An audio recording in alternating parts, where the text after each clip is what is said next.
ഓണം ബമ്പറിന് പിന്നാലെ കേരളക്കാർ ആകാംക്ഷയോടെ പ്രതീക്ഷയോടെ കാത്തിരിക്കുന്ന പൂജാ ബമ്പറിന്റെ നറുക്കെടുപ്പ് തുടങ്ങിയിട്ടുണ്ട്. ഒന്നാം സമ്മാനം 12 കോടി രൂപയാണ്. 12 കോടി രൂപ ആരാണെന്ന് അറിയാൻ ഇനി അല്പസമയം മാത്രം. രണ്ടാം സമ്മാനം 1 കോടി രൂപ എല്ലാ സീരീസിനും. മൂന്നാം സമ്മാനം 10 ലക്ഷം രൂപ വീതം ഓരോ സീരീസിലും 2 പേർക്ക് വീതം. അങ്ങനെ സമ്മാന പെരുമഴയുള്ള പൂജാ ബമ്പറിന്റെ നറുക്കെടുപ്പ് അവിടെ തുടങ്ങിയിരിക്കുന്നു. മേഘ്ന മുരളി വിവരങ്ങളുമായി ചെയ്യുന്നു. മേഘ്ന, തെരഞ്ഞെടുപ്പ് പ്രോട്ടോകോൾ ഉള്ളതിനാൽ ഒരു ഔപചാരിക ചടങ്ങില്ല, പക്ഷെ ആകാംക്ഷയോടെ കാത്തിരിക്കുന്നു 12 കോടിയുടെ ഭാഗ്യവതി ആരാണെന്നറിയാൻ വിവരങ്ങൾ.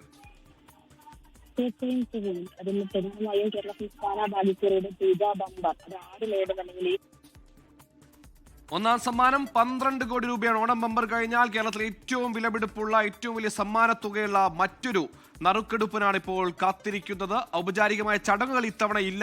തെരഞ്ഞെടുപ്പ് പ്രോട്ടോകോൾ അതിനാൽ നറുക്കെടുപ്പ് തുടങ്ങി. തത്സമയം മുതലേ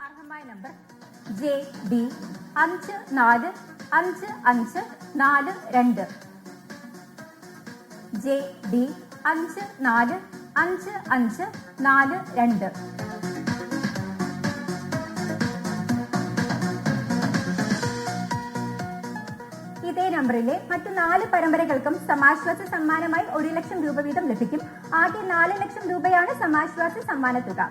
ലോകത്തെവിടെയായാലും ഏത് സമയത്തും 24 വാർത്തകളും ഓഗ്മെന്റഡ് റിയാലിറ്റി പാക്കേജുകളും എക്സ്പ്ലെയിനറുകളും വിശദമായി കാണാൻ ഞങ്ങളുടെ യൂട്യൂബ് ചാനൽ നിങ്ങൾക്ക് സബ്സ്ക്രൈബ് ചെയ്യാം.